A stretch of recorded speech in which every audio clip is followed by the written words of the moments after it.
Улсын хурлын төрийн байгуулалтын байнгын орооны хуралдаан өчигдөр 100% эрсдэлтэйгээр үргэлжилж ерөнхий сайдыг огцруулах тогтоолын төслийг хэлэлцсэн байна. Улсын хурлын гишүүн уян дээрх тогтоолын төслийг өргөн мэдүүлэхдээ Дубайд зурагдсан оюутлагын санхүүжилтийн төлөвлөгөө нь Монголд ногдох ашигыг асруулсан гэж үзэн үүний төлөө ерөнхий сайд хариуцлага хүлээх ёстой хэмээн үзсэн юм а. Ингээд байнгын орооны хуралдаанаар ерөнхий сайдыг огцруулах тухай асуудлыг хэлэлцээд ерөнхий сайдыг огцруулахыг дэмжих гэсэн үндслээр санал хураалт явуулахад байнгын орооны 19 гишүүний 10 нь дэмжихгүй гэсэн санал өгчээ. Улмаар төрийн байгуулалтын байнгын орооны хуралдаанаар хилцэх ерөнхий сайдыг огцруулахыг дэмжихгүй гэсэн асуудал унсан байна. Уул уурхай амнаас сар бүр зохион байгуулдаг ил тод уул уурхай хэвлэлийн байгууллагч чөлөөллөө. Хурлын үеэр сэтгүүлчд хамгийн сонирхол асуулт бол шатхууны үнийн бууралт яг хэдэн хувиар буурав, цаашид нэмж хэдээр буурах вэ гэсэн асуултыг салбарын сайд түүний багийн тавьсан юм а. Ямнаас гаргасан танилцуулгад шатхууны жижиглэн худалдааны үн 80-аас 150 төгрөгөөр буурсан. 2015 оны 12 дугаар сараас шатхууны үн баруун бүсэд 80-аас 400 төгрөг, зүүн бүсэд 10-аас 230 төгрөгөөр бууруулад байна. Харин сарын 20-наас өмнө говьд орон говь хөвсгөл архангад 100-аас 150 төгрөгөөр бууруулах ажлыг зохион байгууллаа. Мөн энэ сарын 21-ний өдрөөс Улаанбаатар хотод 80-аас 150 төгрөгөөр буурсан гэж уул уурхай амнаас мэдээлжээ. Харин үүнээс илүү хэмжээгээр бууруулах боломжтой юм шүү гэсэн асуултанд шатхууны нэг докторжуулах дэд хөтөлбөрийг бүрэн зогсоож зээл нь бүрэн төлөгдөж дууссан. Одоо шатхуун импортлогчид 16-аас 18% хүүтэй зээл авч байгаа. Мөн шатхууны онцгой албан дотор тоон тутамд тгээс 60,000 төгрөг байсныг өнгөрсөн оны 1-р сараас 252-оос 265,000 төгрөг байхаар тогтсон. Шатхууны гайлын татрыг 1% байсныг 2015 оны 2-р сараас 5% болгож нэмэгдүүлсэн. Ингэснээр өнгөрсөн онд 226 тэрбум төгрөг бус 460 тэрбум төгрөг төвлөрүүлсэн.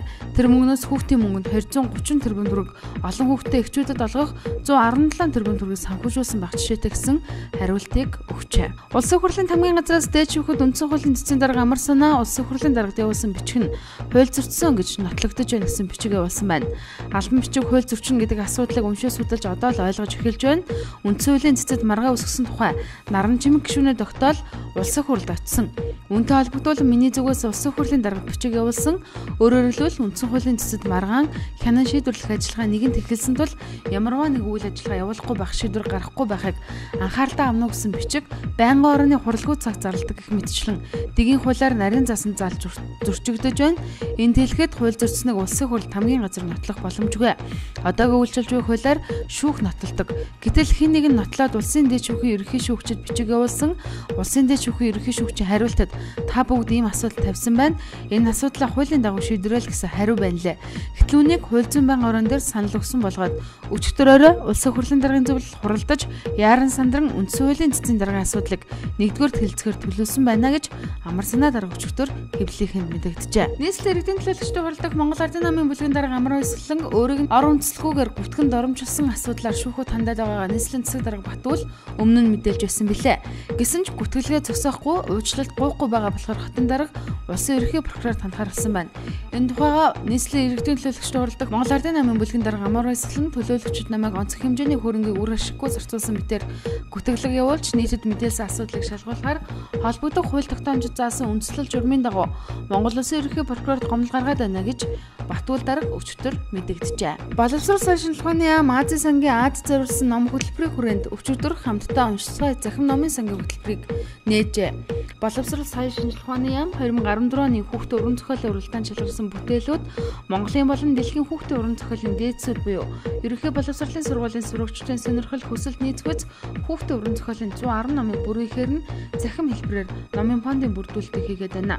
Энэхүү тус хөтөлбөр нь энэ оны 1-р сараас эхэлж хэрэгжүүлж Монголд эхэлж байгаа бөгөөд тус хөтөлбөрийн хүрээнд нийслэлийн 6 дургийн 6 дунд сургуулийн 5-р ангиас 9-р ангийн 2500 орчим сурагчдыг өн төлбөргүйгээр захим ном уншуулах, уран зохиол, англи хэл, мэдээлэл зүйн 90 гаруй багш нар болон номын сач нарыг сургалт үйлчилгээнд ашиглах, монгол хэл дээрх хүүхдийн 100 гаруй, англи хэл дээрх 200 гаруй ном бүхий аппликейшн болгож хөгжүүлсэн захим номын санг боловсруулан бэлэн болгожээ. Мөн энэхүү захим номыг уншихад нь зориулж Android төхөөрөмж буюу 120 ширхэг таблетыг 6 сургуульд тус бүр 20 ширхгийг бэлгэлсэн байна. Сүхбаатар дүүргийн 1-р хорон дайрлах Шангрила олон улсын шүлжээ зочид бодлын зүүн талд өргөтгөл хэлбэрээр баригдаж байсан үйлчилгээний барилгын 5 давхар буюу дээврийн хэсэгт өчигдөр гал гарч гал унтраахын шуурхай ажилласны хүчинд гал дархлахгүй унтарчээ. Нийслэлийн онцгой байдлын шуурхай албанд 11 цаг 56 минутанд Шангрила зочид буудлын дээврээс утаа гараад байна гэсэн тусламжийн дуудлага ирсэн байна.